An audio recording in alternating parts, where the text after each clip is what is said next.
Well, thank you, Darlene, and welcome to the show. Oh, thank you very Um, much for having me. Thanks for coming. I just, I really wanted to get into, I know that you've written 10 books, and one of them is Codependency for Dummies, which I love. I love that.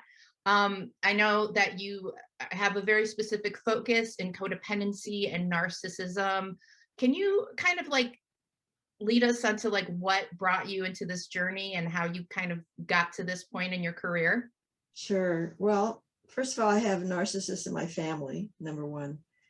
Um, but so that created some wounding in my childhood. So I ended up marrying an alcoholic with a personality disorder and did a lot of work on myself and turned that relationship around, but eventually left it.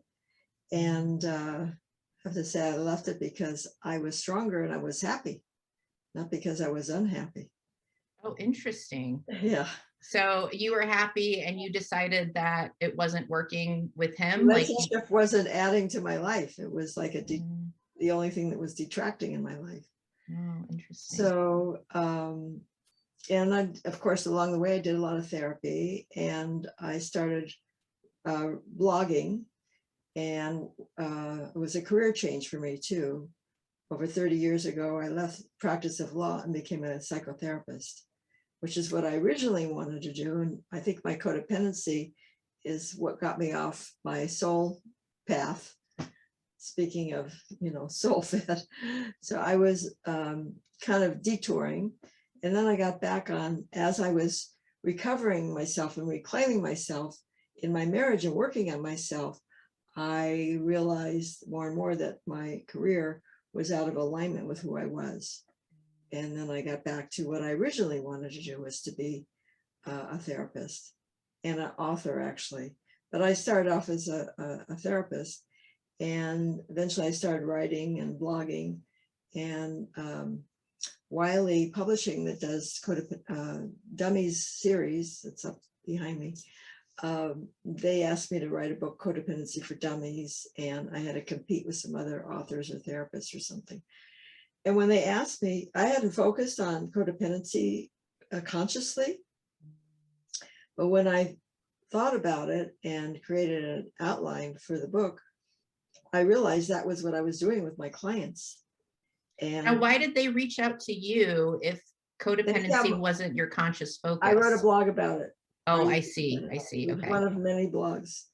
I think I was writing about self-esteem, and I had, anyway, so they, gave me the contract, and I realized that I had been doing that. At that time, well, from years past, codependency wasn't as popular a term as it is now. And I think it was right for them um, to see that that was missing in the market, because Mhm. some younger people had never heard of that concept that were writing me, and they just discovered it for the first time. Well, Anyway, so speaking of discovering it for the first time, I'm sorry to interrupt, but can you it's like, kind of go through codependency for our listeners? Like, what is codependency, what it's about? I feel like I kind of lightly know about these two topics, but I feel like narcissism and codependency are connected. Is that right? mhm. Yeah. So I'll leave it to you. Take it away, Darlene. Well, I would say codependents are not narcissistic enough. It's one of the reasons they're attracted to the traits that they're missing. So Oh. if you use narcissism and narcissistic as a generic term, not as a personality disorder, they need to have put themselves first more. They need to have more ambition. They need to be bolder, more decisive. A lot of the things that you see in the grandiose type of narcissist. But anyway, a codependent is someone whose thinking and behavior revolves around something outside of themselves. So it could be a person, it could be a drug, a process like gambling or food addiction, sex addiction. So that's my definition. It's really a disorder of the self. Mm. So it's a misconception to think I'm only codependent in a relationship, because the primary relationship is with yourself. And unfortunately, a lot of times people leave an abuser and they find out the abuser is them. They self-abuse a lot. Oh, wow. That's So powerful. And where does that come from? childhood. Yeah. So Yeah. it all goes Is back that to, having a narcissistic parent? not necessarily, but a dysfunctional family. It could be depression. It's some kind of trauma, or just the parents are not connected to their feelings and not mirroring the child. It comes from a trauma of shame and emotional abandonment. So after I wrote the Dummies book, Hazelden, who is the biggest publisher in the field of addiction and recovery, they asked me to write this book over there, Conquering Shame and Codependency. And because I wrote a blog, shame is the core of addiction. So they saw that and they wanted it to apply to codependency. And they had published Green Brown's book on shame, and they wanted me to apply it to codependency. So I did, and got much deeper into the psychology of it, because she's not a psychologist, she's a researcher, and how it shows up in relationships. And so shame underlies narcissism and codependency, but it manifests differently. So codependents will think they're not enough, and narcissists think other people are not enough. So they put down others, and codependents put down themselves. Interesting. So naturally those two come together. So you were saying that it manifests in relationships. How does codependency manifest in relationships? Right. So there's 5 core symptoms in my estimation. One is dysfunctional communication, dysfunctional boundaries. Shame causes low self-esteem. There's also issues around control. So either advising people, controlling other people, managing them. It started off, the terminology was with families of addicts. And usually they used to call it a co-alcoholic. So the partner was always trying to fix and help the addict and the alcoholic. A lot of control issues. But if you take away the other person, there's a lot of self-control and a lot of shoulds. And so just codependents have a lot of issues with control, sometimes from an over-controlling parent. What do you mean by issues? Like they don't like control, or they want more control in their life, or both. They may not do well if someone tells them what to do. They'll be very rebellious. Interesting. Or they'll control other people or control themselves. That seems so out of the definition of what a codependent is, because you think that if a codependent is always putting other people before them, you would think that they would, like, control would go hand in hand. They would want to be controlled. That would be part of it. Well, they might control themselves or their children, or it might be displaced. So if they can't control their spouse, they'll be controlling with their children, or just controlling their emotions. So that gets into denial as a core feature with both. A lot of these apply in my book, Dating, Loving, and Leaving a Narcissist. I compare all the symptoms between narcissists and codependents. So can you go through some of them right now? Yeah, so both have dysfunctional communication. So a narcissist often is more aggressive, where a codependent is usually more passive, although they may be aggressive too. They may be nagging and blaming and attacking, also scolding. And then dysfunctional communication, I was just naming that. Boundaries. So codependents have difficulty in separating themselves from others, whereas narcissists have difficulty even seeing others. They project themselves onto others. There are no boundaries there. So they don't see others as separate from themselves. And codependents, it's the inverse or the converse. They don't see themselves as separate from others.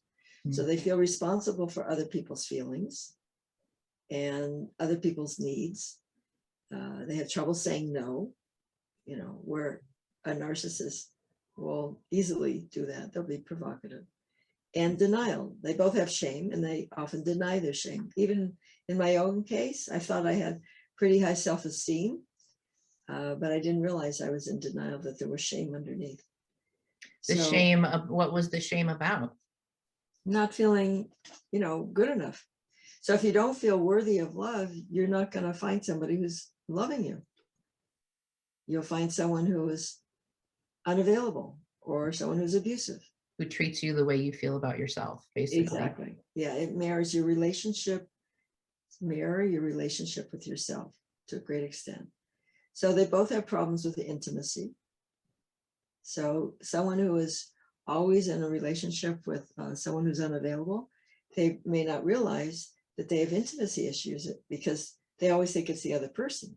But then someone wants to be intimate with them and they feel smothered, or they feel exposed in some way.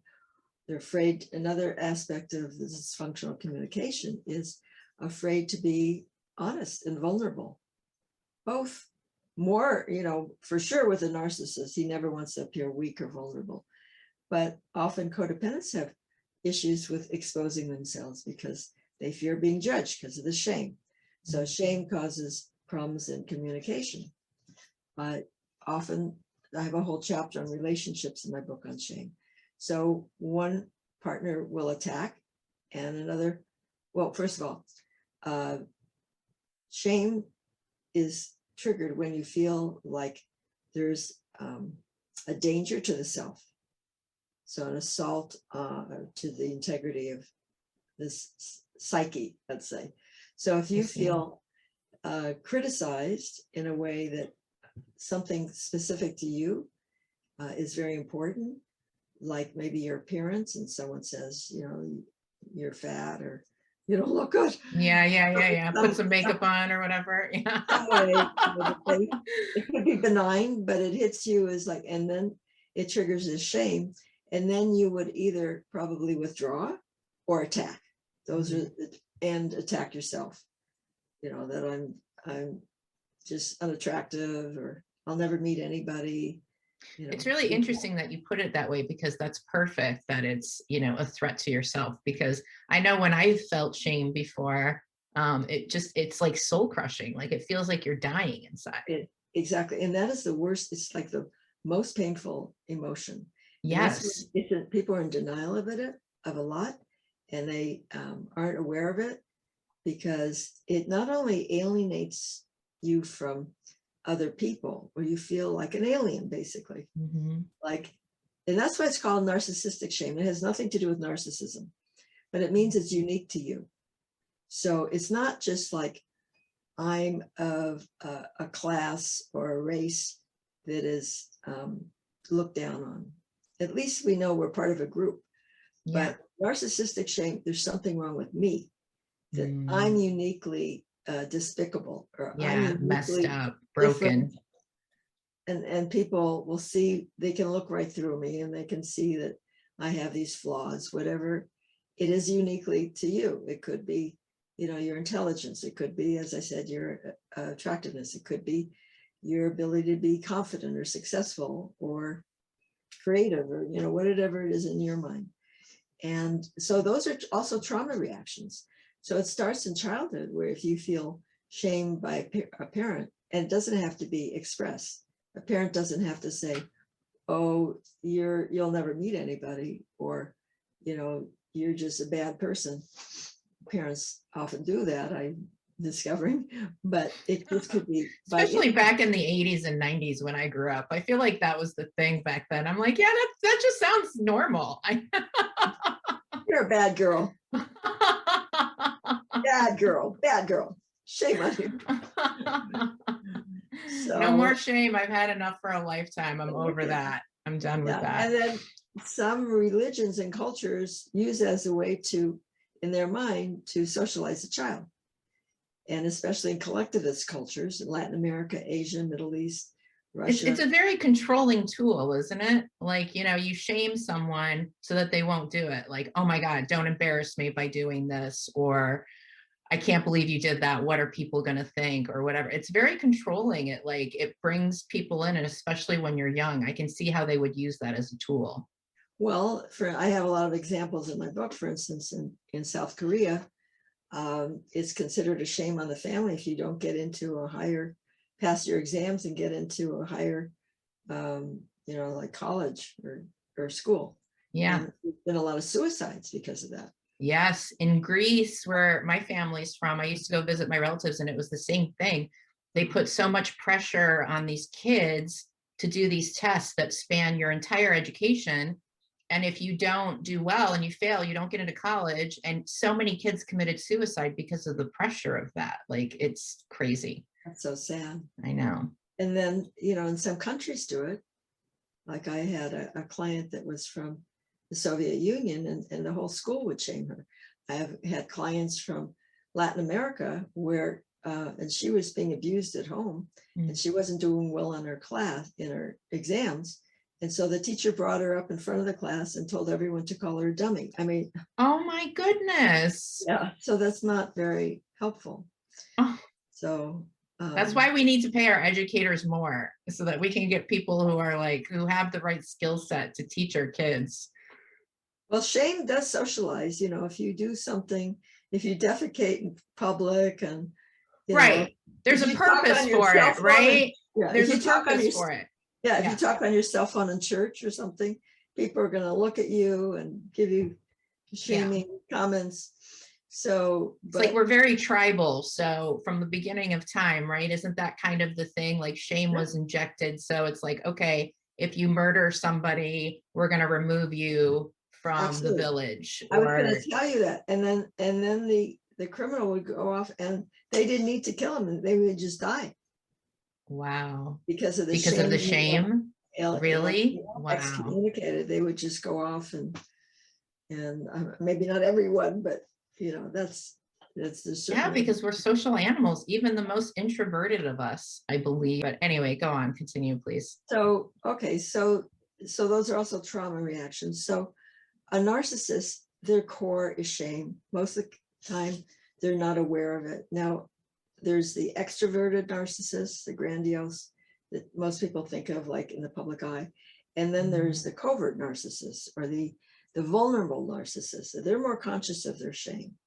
And they're very moody and feeling like a victim all the time. And they're really difficult to live with.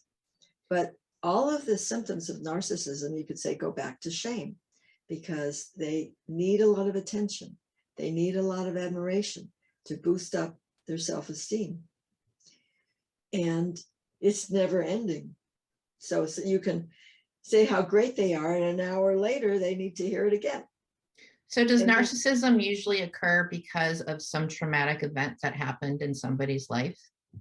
Well, you know, the research is inconclusive. It looks like there also is like a 50% hereditary factor. So that's part of it. And then, yes, you know, trauma in parenting. And then there's also situations where parents never discipline the child. He gets whatever he wants, or she gets a pass on everything, so she feels entitled, and there's never any consequences. So mirroring is very important, and teaching kids that they have an impact. Their words, their feelings have an impact on you. But if parents don't show that, whether you're codependent or a narcissist or some other, you know, mental illness, you don't know that. And every child needs to feel like their love for who they are, not conditional love, not for doing their chores or getting A's or looking beautiful or being athletic, that who they are with all their flaws is still lovable. And it's the words alone are not enough. A parent has to be interested in them, to spend time with them, want a relationship with them. So you can't dial it in, and you can't outsource it to, you know, a nanny or something. It has to come from your parents. And even if one parent gives you that, there's still the other parent that you didn't measure up to. You weren't important enough. So sometimes a divorce can be a trauma, and then you don't see the other parent. So you feel that you weren't important, you're neglected. But it sounds like there's a balance here of what you're saying between, like, you know, you need to let your kids know that no matter what, you love them, you're here to support them, but also like you need to socialize your kids too, and let them know when they do something wrong that that's not okay, you know. And that's how you have to deal with the narcissist. So a parent that withdraws love, that's like the worst. So it's just about, you did this and this is the consequence. It's not okay. If you keep doing it, there'll be a consequence. And you have to educate a narcissist the same way. So people make a lot of mistakes. It just comes naturally when they get blamed or criticized by a narcissist. They want to defend themselves. They want to, or they go on the attack. They argue, they explain. None of that is helpful. It just gives more power to the narcissist because they don't feel safe. They don't feel adequate. And they've learned the way to stay safe is to have power. So a narcissist will prioritize power and sacrifice the relationship to get it. When you talk about power, the first thing that comes to my head is control. And I just wonder if there's like a correlation between like narcissism and things like OCD. Not to my knowledge. Where it's like, you know, there's like a controlling aspect in OCD, right? You need to have everything controlled. I was just curious. Not to my knowledge, but perfectionism, yeah. They perfectionism. Want everything to be perfect. And the worst is I wrote a book on overcoming perfectionism because it's a common trait among codependents. But narcissists take it to another level because they have to be perfect. Everything they are the best, you know, the greatest. That's part of their grandiosity. So they can't allow any chink in their armor. As I said, there's shame. Perfectionism is a defense to shame. So that's why it applies to both personalities. But narcissists not only want to be perfect themselves, they want everybody, their partners, to be perfect. And that's hell, because you'll never satisfy them, because that's the point. They always will find something because they don't feel enough. They don't feel good enough inside. And people like make relentless effort to appease a narcissist and meet their demands. They unwittingly are giving over their power, and they don't know that it'll never happen. Maybe they'll get crumbs of kindness or gestures of affection, and it becomes an addictive process, like playing a slot machine for an occasional win. And then it gets harder and harder to leave because of this addictive process. Sorry, go ahead. The difference is that a codependent will prioritize the relationship and sacrifice themselves to keep it. So one is prioritizing power. And then that starts in childhood, by the way, dealing with shame. All this like links together. And I've researched and written books on all three subjects. So I really understand the dynamics. So in childhood, children will find ways to survive and cope. So there's basically three, and I go into it in the book on shame and also in the Dummies book more briefly. But depending on your personality and the environment, so a codependent will seek to relate and be close to feel safe. So if I give mother or father what they want, they won't be angry with me and they'll love me, and then I'll be safe. So they learn to accommodate, and that's their personality style. So a narcissist will think, if I have power, nobody can hurt me. So I'm going to be strong and maybe be a rebel or something. There's a third type, and that could be a narcissist. Some codependents have some of this too, and that is, I call it the bystander. So they're just kind of withdraw from the family, and they're kind of a witness to everything, and they don't want to get too involved in anything. And they don't like being controlled either. They're afraid to get too close to anybody because they don't want to be controlled. So this is an aspect of narcissism, did you say? No, there's three personality styles. Oh, okay. That adapt in childhood when you feel insecure in the house, or there's trauma, or you feel like shame, it's not safe, you don't feel really loved. Those are basically, you move towards people, you move away from people, or you move against people. So you move toward them to connect, like an accommodating codependent. You move against them, like a rebel or a narcissist. Not everybody who is that way is a narcissist, but those are the three patterns. Or you withdraw. and then I call it like a bystander.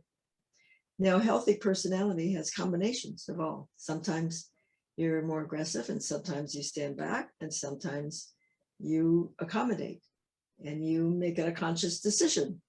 It doesn't feel like a compulsion, and that's the only thing you always do. So the problem is people with codependency or narcissism, they get locked into these patterns, and that's all they know.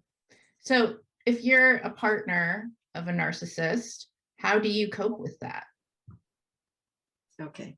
Well, the first thing is learning everything you can about the illness and the inner, not just on the outside, but the inner workings, to really understand the limitations of who you're dealing with. Because, for instance, normally by 4 years old, a child knows, oh, mommy, that is you and I'm me, that we're separate. A narcissist never makes that developmental step. So they always see others as extensions of themselves. They think you should be able Sorry, to. I kind of don't understand that. Can you clarify that? When they see other people as extensions of themselves, what does that mean? Like they... Okay, it goes along with their inability to empathize, which is a core trait. Okay. So they don't see you as having feelings and needs. It's like you're a You're more doll. like chattel, their property. Or you could kind of say it thing? like an object or two-dimensional, Okay. like, you know, a doll or something. Okay. And there's no interior. They're not connected to their own interior. So they think that you should understand them, and they don't. And going back to what I said before, they don't realize the impact of their behavior, that what they do impacts other people. Like, you know, someone who's an accommodator will think, they go the opposite extreme. Before I say or do something, how are they going to react? Because the codependent, their thinking and behavior revolve around someone else. The narcissist, the opposite, is they don't care about, they don't even think about the impact of their behavior. It's just what I want, when I want it, now. And what happens if you confront a narcissist about their behavior? Will they believe you? Yeah, you have to confront them, but you have to do it in a certain way, educative, because like I said, they have so much shame. Any slight criticism, they could go into a rage, which is the defense to the shame. They go on the attack because, like you said, like their soul or their psyche now is under attack, and they will push. Their habit is to push back. Some will withdraw. They may not talk to you for days at a time. So you have to do it. And I have a lot of scripts in my book and strategies and pointers, and you have to do it in a way that is neutral and not filled with emotion, just, you know, very assertive, and say, look, you know, when you don't help with the children, for instance, you know, then when you ask me to go to your office party, it's hard for me. I want to, but it makes it hard for me to want to meet your needs because I feel like I have no help around the house. I have no help with the children. And it has to work for both of us. This has to be a two-way street. They don't. Oh, the other thing is, for them, relationships are like business transactions. So you have to understand that too. So they want to get what they need and what they want at the lowest cost. It's always, how little do I have to spend to get what I want? It's like, do they ever really love the other person? Well, I go into that in the book too. That was always a question. My mother was a narcissist, and I would wonder, does she love me? And I go through a lot of questions that you can ask. The first is, are you defining it from the point of view of the lover or the lovee? And more importantly, how do you define love? So it's difficult to assess and define, but there's been research into what makes people feel loved, because you can't really quantify it. Yeah. So there's a checklist there to see if you feel loved, and how is it. Which book is this? I may have to buy it. I have so many questions. This is the one, dating. Here, I'll hold it up. Yeah. Oh, this one. Yeah.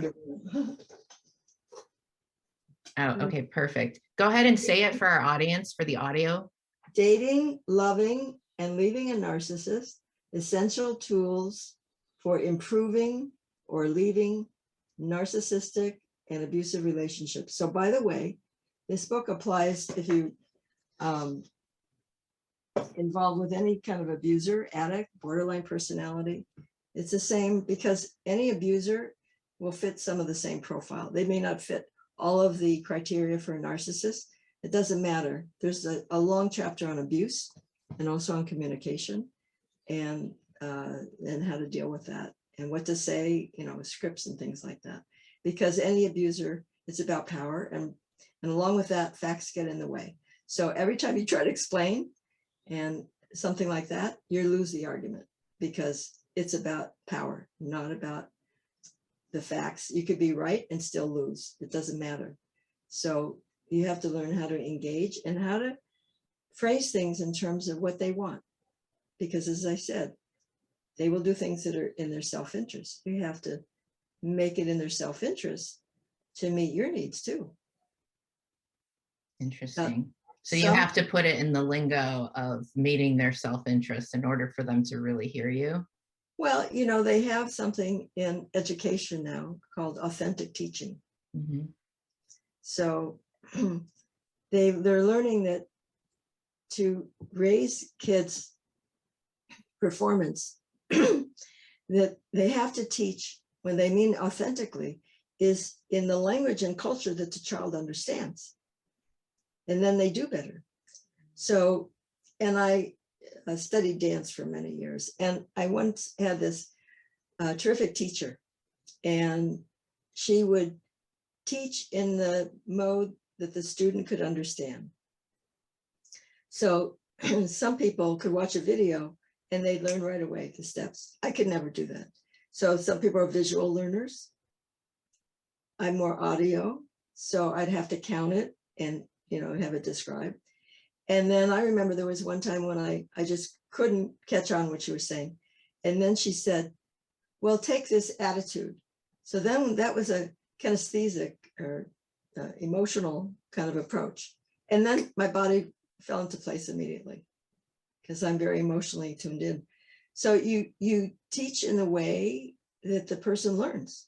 Mm. So the same with a narcissist, same with your children.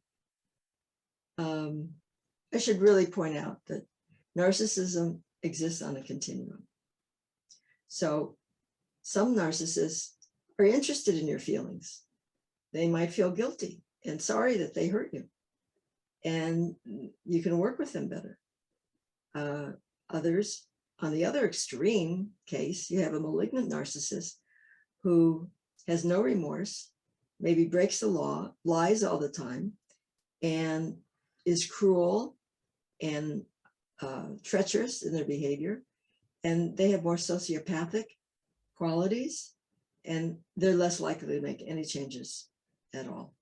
But if you go through the steps in my book, and it's more than communication, because it's very important to detach and not take things personally. You have to really understand who you're dealing with, and then adjust your expectations. Because people say, I did all this for my husband or my wife, and then I ask like one thing and they can't do it.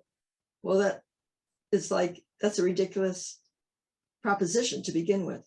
It doesn't matter how much you do. They're not going to do it just because you did something for them, unless you explain that I'm not going to do these things for you unless it's a two-way street. You do it for me. So they're not interested in self-sacrificing. They're interested in power. So you have to think like a narcissist to be able to communicate with them. And relationships, I have a lot of cases where the relationship improves. And the other thing is these relationships are hard to leave. Funnily enough, that a relationship that is abusive, often because of trauma bonds and things that I go into in the book, like intermittent reinforcement, like I was talking about the slot machine, waiting for that crumb, that once in a while happens, becomes addictive. It becomes hard to leave. Can you talk a little bit about trauma bonds, just for our viewers, like what exactly that is?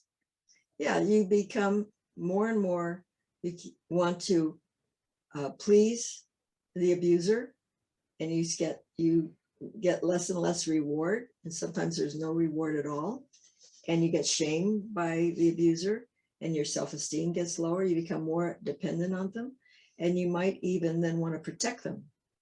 So Why? If they're abusing you, why would you want to protect them? well, because you start to see them as your only source.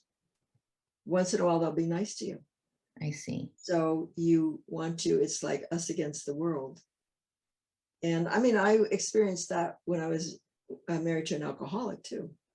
It's like, because it's not always bad. There's like some good too.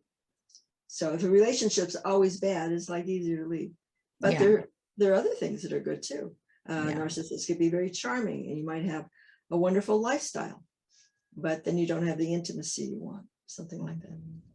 So most people contact me, not because they want to leave, but because they want to improve the relationship. They don't want to leave. So doing the steps in the book will empower you. It's really about transforming yourself. And as I said, if you decide to leave, it'll be because you're happy. Yeah, And I was just thinking that. Yeah. And the other thing is, when you get happy and you detach, I use the acronym Q-tip, you quit taking things personally, and you build up your self-esteem. That's very important. And don't look to the narcissist for self-nurturing. But that's a life lesson in any relationship. You shouldn't be looking to someone else for your self-esteem. That's other esteem. That's not self-esteem. And build a life so your partner is not the center of your life. That's not healthy either. You should have activities, hobbies, friends, other things that you bring to the relationship and that nurture you. So when you start doing this and start reclaiming your power, guess what happens? The narcissist is going to fall apart. Why? They can't control you anymore. They don't feel like they have power. If they have to control you to have power, then they will, be at your mercy. The tables turn like a seesaw.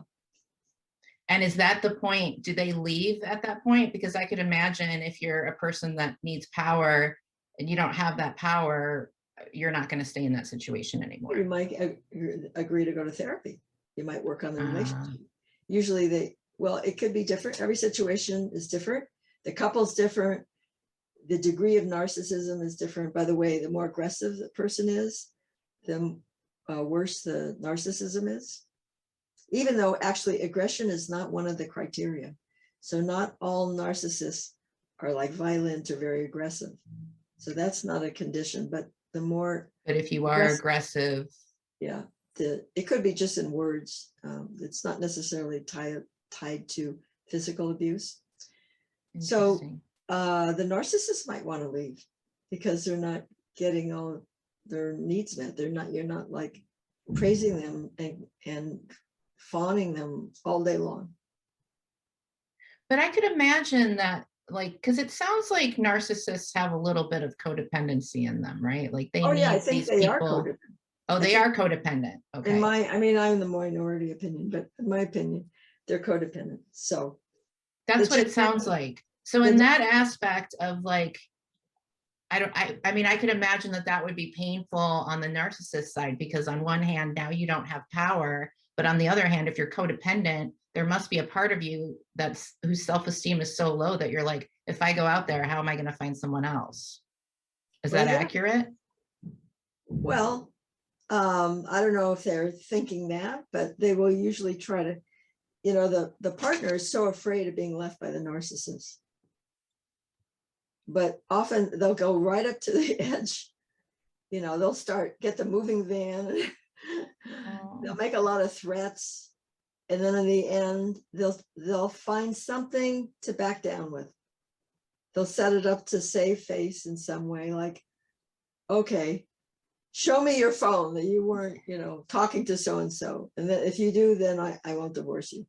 Or the narcissist says this? Yeah, like they'll try to save face to get back in your good graces. And sometimes, like after a breakup, there's something called hovering. I have a chapter on that, like how they keep wanting to lure you back in, or they make promises. They might try to seduce you. They might try to be nice and win you back. But if you don't do these steps, it's not going to last too long. You have to keep being persistent with this, has to continue. Not suddenly, oh, they're romantic and now I can just go back to being the way it was before. Yeah, it seems exhausting because it seems like as the partner, you're always on your feet. Like you can't really give an inch because they're going to take a mile. And if you don't have that kind of trust in a relationship, I could imagine that that would be very difficult. It depends on the relationship, your expectations, and again, the degree of narcissism. So some people, some partners, like they love the lifestyle and it works for them. You know, they don't care that let's say their husband is not that involved with the parenting or something. And the partner has their own life or business and friends, and it works. And as I said, not all narcissists are aggressive.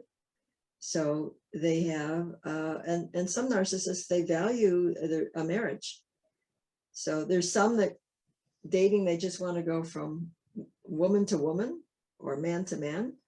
And they don't want, it's just a game to them. And I talk about dating, like how to spot someone that's doing that and love. How do you spot somebody who's doing that? Just like a quick blurb on that. Well, it depends how much depth. First of all, you don't want to jump into a relationship too quickly because they may be just wanting sex, you know. So I'm like, that's all the guys in the Bay Area. What are you talking about? Really? Oh, okay. Yeah, I mean, it's terrible up here, but. Oh, okay. So, you know, and then and you start, that's another thing that I point out about power is like people that are, especially in dating, they confuse excitement and anxiety. So dating a narcissist can feel very thrilling. And they're very exciting and charming. You know, they can be very seductive, and with love bombing, they'll go overboard and flatter you and spend money on you if they have it, and do all these things, maybe make promises that's just like, oh, I finally met the man or the woman of my dreams, and this is the person I've been waiting for all my life, and you get your hopes up. But notice how you feel inside, because do you feel comfortable saying no? Do you feel comfortable asking for what you want? Setting boundaries? Probably not. Sharing your feelings? That's not excitement, that's anxiety. And after a while, that relationship will turn into a Jekyll and Hyde. Once a narcissist feels safer, either they'll leave or they'll turn into Jekyll and Hyde. And after idealizing you and saying you're the greatest, now you're the worst. And they start fault finding. Why? So, why? Because, yeah. Okay. So you have to, again, I explain all this. They because of their shame and low self-esteem, it feeds their ego to win you over, to the conquest, you know? Mm-hmm. It's not the relationship, it's the chase, in other words. Mm-hmm. So they like winning, and they can win you over. So first of all, once they won you, the game is over, they've won. That was the whole motive, to win. Okay, not with everyone. Then there's other narcissists that are more pragmatic, and they realize, I want a secure marriage. I want someone to raise my children. So I want someone that's compatible. It's not going to make too many demands on me. So that's a different type of narcissist. But the one that's like the playgirl or the Manahari, yeah, they're just they're interested in the conquest and their ego. And then after they've done that, the interest kind of goes away. So the second reason is they're looking for faults in you, and then they kind of destroy the love. Then they can't idealize you. So they want someone they can idealize, and it's going to look good with them. But now they start criticizing you, and now they don't think you reflect well on them. So they end up destroying the object of their love. So they can't love you anymore. The perfectionism. So then they might look for somebody new, or they might not. They might just withdraw or continue to Be moody criticize. and pick on the person. Yeah. Mhm. So you can't take this personally. You have to have a filter and know who you are and just say, well, that's your opinion, you know. Yeah. Yeah. It sounds like you need to have a lot of self-confidence to deal with a narcissist. But I don't think that somebody, well, I don't know. I mean, it doesn't seem like somebody who's self-confident would be in that. Like, it seems like a Oh, more, like, I mean, I think it's really interesting to me how you say in the beginning, they're just worried about winning you over. And then once they have you, they just, start destroying you. And for me, that's really interesting because to me, what that says is that they never even think for a minute that you're going to leave them no matter how badly they treat you, which you is, teach them that. You teach them that because you keep accommodating. So in the beginning, sets the tone of the relationship. If you don't speak up, if you go along with everything, that's what I'm saying. So if you feel ill at ease, that's a red flag. Tune into your own feelings. That's not just excitement. Those butterflies are anxiety. And I had a thought I was going to say about, codependents do the same thing too, because they fall in love and then they get to know the person, because part of it's a reciprocal process, you see, because of their shame and depression underneath. They're looking for someone to pick them up. So they idealize the narcissist. And then they think, oh, this person's wonderful and they're great. They have these traits that I don't have. I once went out with a narcissist and he was very rude to the hostess at a restaurant. And I got a chill down my body. I thought, this is intolerable. So I said to him, I didn't quite know what to say. I said, well, you're showing me another side to yourself. and what did he say? He said, well, some women like it. They feel protected. Definitely a narcissist. But now, how do you, because a lot of people have narcissistic tendencies, but they're not necessarily narcissists. What is that line there that kind of says, okay, it's not a personality disorder, it's just you tend to have those tendencies, and then this over here is personality disorder? Well, there's like 3 core traits. So an excessive need for admiration, the grandiosity, I'm the greatest, I'm the best, I'm most perfect, and the lack of empathy. Then you need only 2 more, but those are essential. So that could be a sense of entitlement. Think of another E, lack of empathy, entitlement, like rules don't apply to me. I don't have to wait in line. I don't have to obey the law. It's what's good for me doesn't apply to other people. And then exploitativeness. So they may see people as objects, exploit other people. Another E is envy. They often are envious of others, or people think people are envious of them. And then another trait is they like to associate with high status people, high status institutions, go to the best restaurant, wear the best clothes, have the most expensive car, all because they're the greatest and because of the shame underneath. So if I'm around, the best, then I feel like they're accepting me, I'm the best too. Like it rubs off. So those are some of the other traits. Oh, and like arrogance, of course, because they think they're better than other people. Do they really think that they're better, or is that kind of like the buffer of like deep down they feel like, oh, I'm no good? All of these symptoms go to shame, except Yeah. the lack of empathy. I think that's a developmental issue. It's a brain issue. Huh. So those are some of the traits. So they have to have 5 to qualify. Well, that's fascinating. And Darlene, have kept you for like an hour now. Is there anything that you want to add to the end of this podcast? Is there anything you want viewers to know? Yeah, a few things. First, just to finish on what you were saying, Yeah. like someone who has narcissistic traits, and even if they're not so good on empathy, they can be taught empathy. They call it subclinical. So you give examples like, well, if this happened to you, how would you feel? So then they can think it through, you know.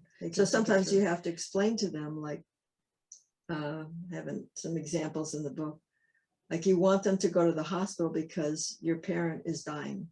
And they say, I'm busy.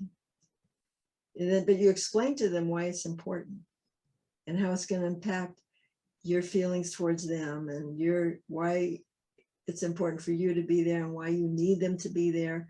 And then they might go, oh, I understand. Okay, I'll be there. So you might have to take that extra step to explain why it's important to you, why it's important to the relationship, so they get it.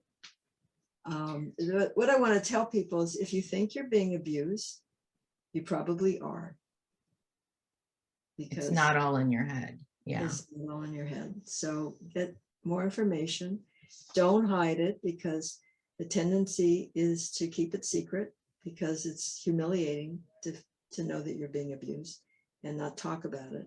So get help, get therapy, you know, join a 12-step program like Codependency Anonymous, get a coach or something. Especially if you're being physically abused, run to get help and support. To get help. And you're definitely not alone. I feel like this is something that's common. And I think I was really excited about this podcast because I think the really interesting thing about narcissism is that it's a word that gets thrown around a lot. But I don't know if it's always the appropriate term to use. So I think narcissism has really become a part of our culture. And I think maybe we are becoming a little bit more narcissistic, right? With like social media and selfies and. True. I want to encourage people to follow my blog at whatiscodependency.com. So this book is up on Amazon now. There's links to everything on my website, all my books. And on my media page, I have a lot of podcasts. I'm on Facebook and Twitter and Pinterest and Instagram. People can find me all over. I have a YouTube channel. Darlene, thank you so much for being on the show. I really appreciate having you here. It's been fun. Thank you very much. And please come back, because I would love, this barely scratches the surface of what I want to know. So I would love to have you back. Oh, thank you very much.